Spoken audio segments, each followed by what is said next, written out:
Shalom semuanya, semangat sore, selamat hari Jumat.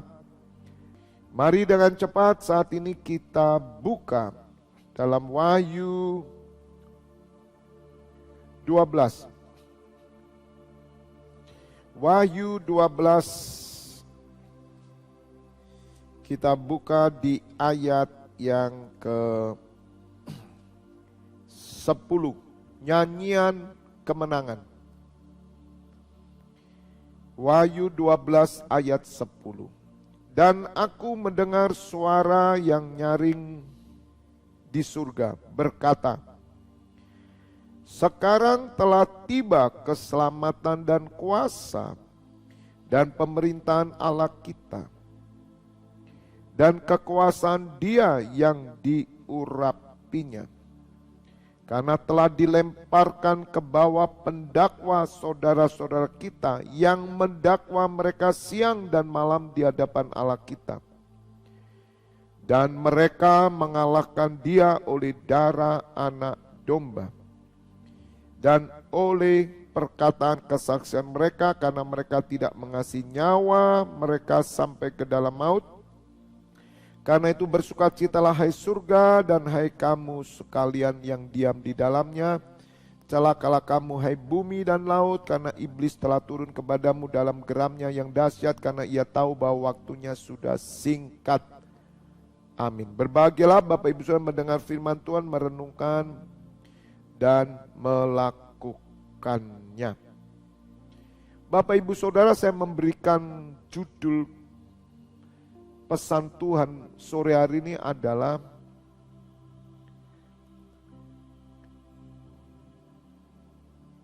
jangan tertipu. Sekali lagi, jangan tertipu.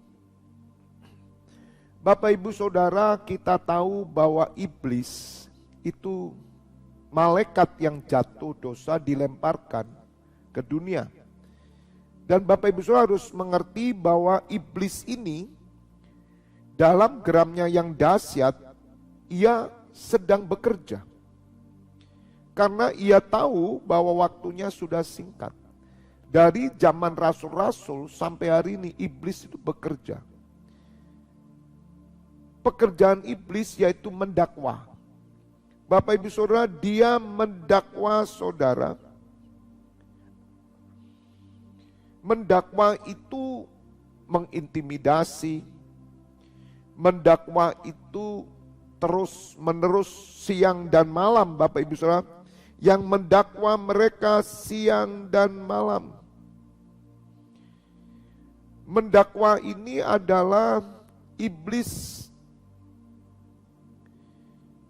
menghancurkan saudara dengan tipuan-tipuan, dengan pemikiran-pemikiran di mana Bapak Ibu Saudara menjadi orang-orang yang tertuduh di hadapan Allah. Bapak Ibu Saudara menjadi orang-orang yang tidak layak di hadapan Allah. Padahal Bapak Ibu Saudara sudah melakukan sesuai dengan firman Allah. Intimidasi dan dakwaan itu turun kepada Bapak Ibu Saudara supaya kita lemah. Itu yang dikerjakan oleh setan. Dan dia siang malam Bapak Ibu Saudara terus menuduh kita, mendakwa kita. Supaya kita menjadi pribadi yang dihantui dengan ketakutan, yang dihantui dengan perasaan yang bersalah. Memang itulah pekerjaan iblis. Dia mendakwa saudara. Walaupun ada juga pekerjaan iblis yang sebaliknya, bukan mendakwa, tapi menghibur saudara. Padahal saudara sudah jatuh dalam dosa, tapi dia menghibur saudara. Dia memberikan pujian-pujian buat saudara, promosi-promosi, Sehingga Bapak Ibu Saudara semakin jauh dari Tuhan. Nah, Bapak Ibu Saudara, bagaimana kita bisa mengalahkan setan yang mendakwa kita siang dan malam? Setiap hari Bapak Ibu Saudara kita diperhadapkan dengan dakwaan, siapapun termasuk saya. Oleh karena itu Bapak Ibu Saudara harus mengerti firman, harus mengenal firman dengan benar, harus mengenal Allah dan Kristus, dan hidup sesuai dengan kehendak-Nya.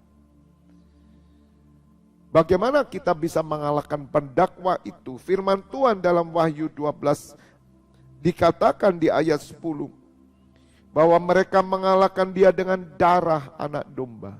Bapak Ibu Saudara, iblis itu dikalahkan dengan darah Tuhan Yesus. Setiap orang yang percaya kepada Tuhan Yesus, dia memiliki tanda darah. Darah Tuhan Yesus inilah yang akan mengalahkan setan. Arti daripada darah Tuhan Yesus adalah pengampunan. Ketika Bapak Ibu Saudara didakwa, diintimidasi, Bapak Ibu Saudara pakailah darah Tuhan Yesus untuk mengalahkan setan. Karena darah Tuhan Yesus yang menyucikan kita. Sehingga iblis tidak pernah bisa mendakwa kita. Darah Tuhan Yesus memiliki kuasa. Dan kuasa darah Tuhan Yesus adalah membersihkan kita. Oleh karena itu jangan pernah Bapak Ibu Saudara melepaskan darah Tuhan Yesus.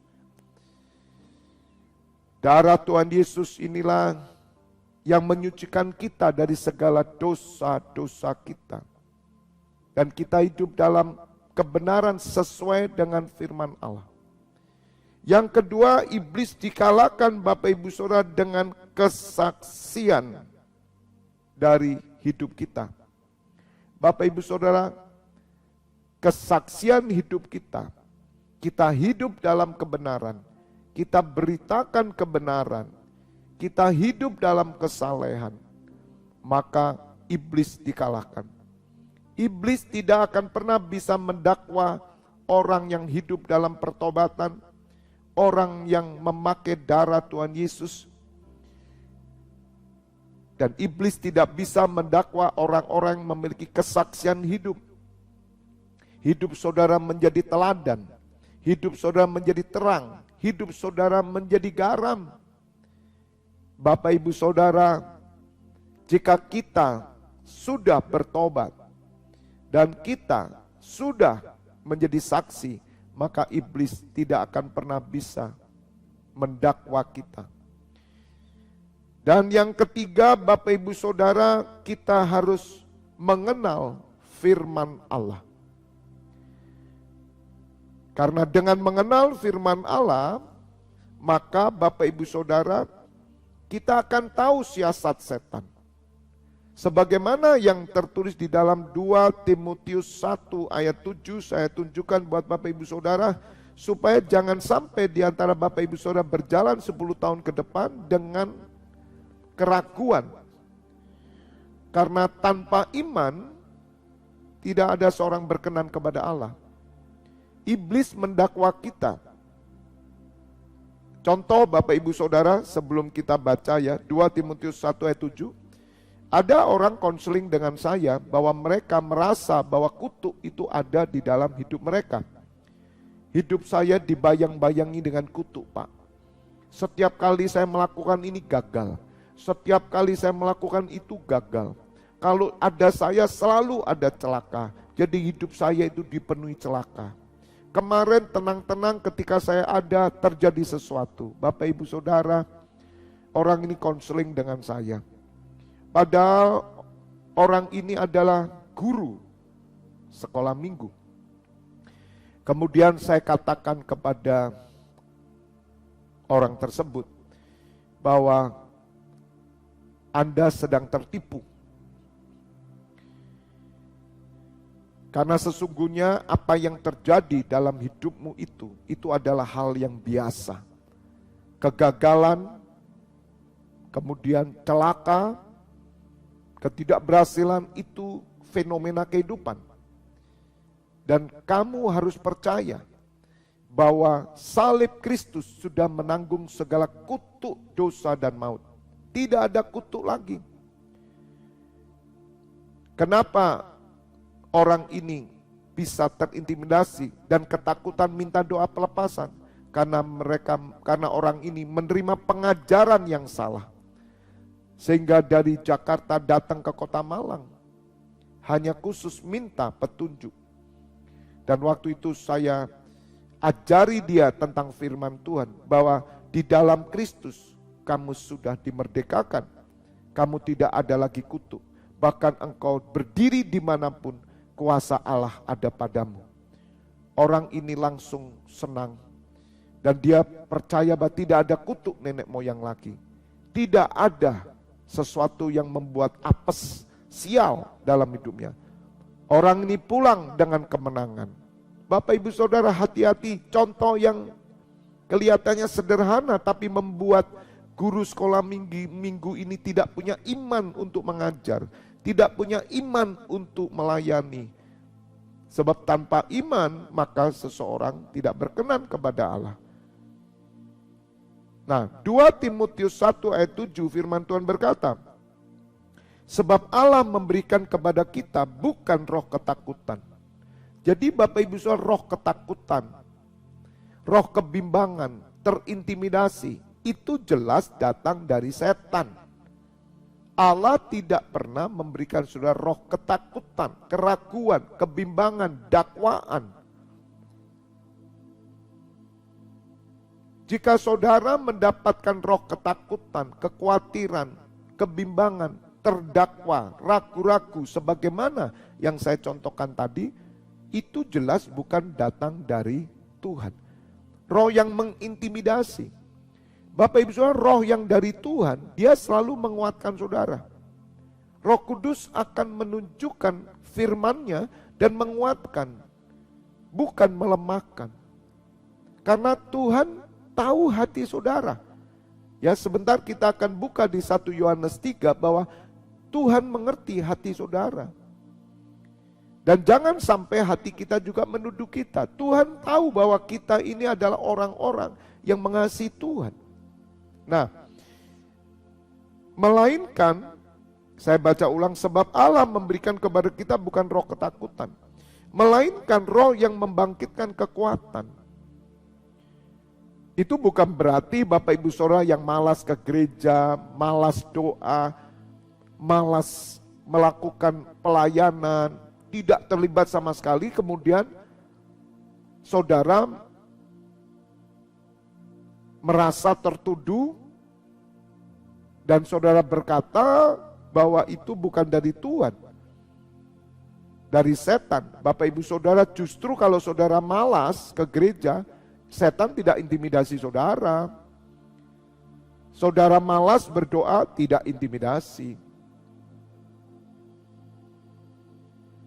Karena setan tahu bahwa Bapak Ibu Saudara adalah sahabatnya, jadi dia nggak akan intimidasi, tidak akan mendakwa, malah bahkan dia akan memberikan tipuan-tipuan yang lain. Tetapi bagi Bapak Ibu Saudara yang sudah sungguh-sungguh, yang sudah benar, tapi masih ada intimidasi, dan itu setan. Tetapi Allah memberikan kepada kita kekuatan, kasih, dan ketertiban. Bapak Ibu Saudara, yang datang dari Allah itu kekuatan. Saudara akan dikuatkan. Kedua, kasih. Kasih yang melingkupi kita. Kasih Allah yang selalu menuntun kita. Dan kita hidup dalam kasih.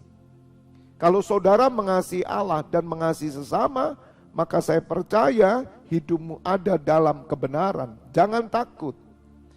Yang ketiga, ketertiban. Saudara punya tertib hidup keselamatan. Saudara adalah orang yang melayani. Saudara menjadi pendoa syafaat. Saudara sudah berkorban, memberikan bagi pekerjaan Tuhan. Maka Bapak Ibu Saudara, Anda adalah orang-orang yang dimiliki Tuhan. Jika ada kelemahan-kelemahan, jika ada kekurangan sana sini, justru saudara kelemahan itulah yang akan menunjukkan kuasa Tuhan akan bekerja dalam hidupmu. Katakan amin. Nah, saya tutup sekarang Bapak Ibu Saudara dengan 1 Yohanes 3. 1 Yohanes 3 ayat ke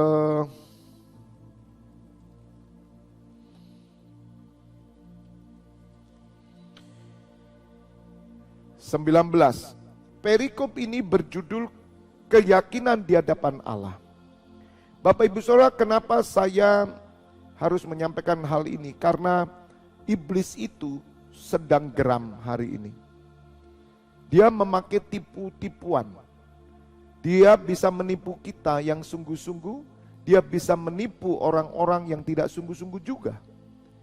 Namun sore hari ini kita mengerti, darah Tuhan Yesus itu yang melawan iblis. Dan juga kesaksian hidup kita. Selama kita adalah orang yang bertobat dan orang-orang yang melakukan kehendak Allah menjadi saksi Kristus, maka iblis tidak bisa mendakwa kita. Dan semua dakwaannya akan hancur oleh darah Tuhan Yesus. Keyakinan di hadapan Allah 1 Yohanes 3 ayat 19. 1 Yohanes 3:19, demikianlah kita ketahui bahwa kita berasal dari kebenaran. Demikian pula kita boleh menenangkan hati kita di hadapan Allah. Bapak Ibu Saudara, penting sekali menenangkan hati kita di hadapan Allah. Melalui apa saudara? Firman-Nya. Maka itu Bapak Ibu Saudara harus mengerti firman. Kita bukan membolak-balik firman, tidak. Tapi kita harus mengerti apa yang dikatakan firman. Walaupun iblis juga dia tahu firman. Tapi sesungguhnya dia tidak mengerti firman saudara. Dia cuma tahu firman. Dan dia putar balikan semuanya untuk menuduh kita.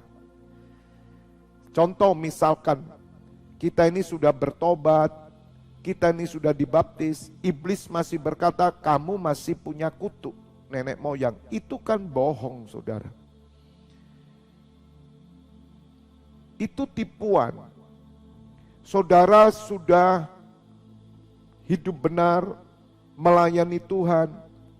Kemudian iblis berkata, ya, supaya saudara melakukan ritual-ritual supaya bisa mengalahkan setan. Nah, ini kan pembohongan, tipuan. Maka itu Bapak Ibu Saudara harus mengerti. Tenangkan hati saudara di hadapan Allah. Jika Bapak Ibu Saudara merasa tertuduh, merasa didakwa, masuk hadirat Tuhan. Ikuti ibadah bersama-sama kami. Melalui online ataupun onsite. Mari memuji menyembah Tuhan. Nanti damai sejahtera Tuhan turun atasmu. Karena Tuhan tahu hati saudara. Kecuali memang Bapak Ibu Saudara punya niatan yang tidak baik. Memang saudara orang bebal, orang yang tidak mau berubah. Jadi Bapak Ibu Saudara, kita harus tahu kita berasal dari kebenaran. Saudara harus yakin benar siapa saudara. Dan saudara berasal dari kebenaran karena apa yang saudara lakukan sesuai dengan firman Tuhan. Supaya kita bisa mengerti mana yang baik, mana yang berkenan, dan mana yang sempurna. Jangan merasa saudara didakwa, ditipu. Ada banyak saudara di semua sektor-sektor kehidupan kita merasa didakwa, tertipu. Ya, sehingga kita tidak melakukan dengan iman. Kita harus tahu bahwa kita berasal dari kebenaran. Adat istiadat tradisi bisa menipu kita. Kemudian hobi-hobi pekerjaan bisa menipu kita. Hati-hati semua. Ketakutan akan ekonomi bisa menipu kita. Saudara kemudian diintimidasi sama setan. Awas, kamu akan kekurangan, kamu akan miskin. Kamu tidak akan bisa menyolahkan anak. Kamu akan tidak bisa bayar kontrakan. Kamu ini, kamu itu. Itu didakwa terus saudara. Bahkan dia katakan kamu sudah pelayanan Tetapi apa hasilnya? Buktinya hidupmu masih tetap begini. Kamu dan istrimu, anak-anak tetap kekurangan. Padahal kamu sudah rajin berdoa, rajin ibadah. Mana pertolongan Tuhan tidak ada? Saudara, itu dakwaan iblis. Apa yang Bapak Ibu Saudara lakukan? Abaikan. Saudara harus percaya darah Tuhan Yesus yang melindungi saudara, dan engkau punya kesaksian hidup. Dan saudara harus mengenal firman. Maka itu saya undang pengajaran pastor teaching wajib sama-sama hadir. Ayo datang atau mengikuti online supaya saudara mengerti kebenaran demi kebenaran dan baca Alkitab. Supaya engkau tidak dituduh. Demikianlah kita ketahui bahwa kita berasal dari kebenaran, demikian pula kita boleh menenangkan hati kita di hadapan Allah. Sebab jika kita dituduh olehnya, Allah adalah lebih besar daripada hati kita, serta mengetahui segala sesuatu. Bapak Ibu Saudara, Allah mengetahui segala sesuatu. Apa yang saudara lakukan, Allah mengetahui. Dan saudara melakukan sesuai dengan kebenaran. Jika Bapak Ibu Saudara tidak mengerti, maka saudara bisa minta bimbingan daripada pembimbing rohani atau orang yang dapat dipercaya atau gembala saudara.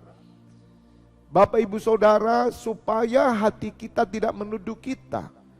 Karena iblis tahu kalau saudara tertuduh, maka saudara melakukan sesuatu tanpa iman. Dan saudara menjadi orang-orang yang mulai kacau, mulai galau, bimbang. Dan Bapak Ibu harus mengetahui Allah lebih besar dari hati kita. Sekali lagi, Allah lebih besar dari hati kita. Karena hati kita bisa menuduh kita, pikiran kita bisa menuduh kita. Yang Bapak Ibu Saudara harus mengerti adalah begini, asal saudara tetap berjalan dalam rancangannya 10 tahun ke depan, Anda menabur doa, menabur ibadah, menabur pelayanan, Anda menjadi teladan, menjadi berkat, menjadi garam bagi semua orang. Anda mengasihi Allah dan mengasihi sesama, maka semua yang terjadi dalam hidupmu itu adalah tuduhan, dakwaan. Maka engkau harus melawannya. Saudara harus menolaknya dengan firman. Sebagaimana Tuhan Yesus ketika dicobai, iblis memakai firman. Dan saudara harus melawannya dengan firman. Amin. Karena Tuhan mengetahui hati kita. Tuhan lebih besar dari hati kita. Dan Tuhan mengetahui segala sesuatu. Maka Bapak Ibu Saudara, saudara-saudaraku yang kekasih, jikalau hati kita tidak menuduh kita, maka kita mempunyai keberanian percaya untuk mendekati Allah. Amin. Kita mempunyai keberanian percaya mendekati Allah. Dan apa saja yang kita minta, kita memperolehnya daripadanya karena kita menuruti segala perintahnya dan berbuat apa yang berkenan kepadanya. Dan inilah perintahnya supaya kita percaya akan nama Yesus Kristus anaknya dan supaya kita saling mengasihi sesuai dengan perintah yang diberikan Kristus kepada kita. Barang siapa menuruti segala perintahnya, ia di dalam Allah dan Allah di dalam dia, dan demikianlah kita ketahui bahwa Allah ada dalam kita, yaitu Roh yang telah ia karuniakan kepada kita. Roh Kudus di dalam kita. Roh itu memberi kekuatan, memberikan kasih dan ketertiban hidup keselamatan. Amin. Jangan sampai saudara mau tertipu setan. Karena hari-hari ini setan akan menuduh saudara, akan menipu saudara di dalam segala hal. Supaya Bapak Ibu Saudara merasa tertuduh dan supaya saudara tidak punya iman mendekati Allah sehingga tidak bisa berdoa. Kalau saudara tidak bisa berdoa, disitulah iblis senang. Maka itu firman Tuhan berkata, kesudahan segala sesuatu sudah dekat. Karena itu kuasailah dirimu supaya kamu dapat berdoa. God bless you.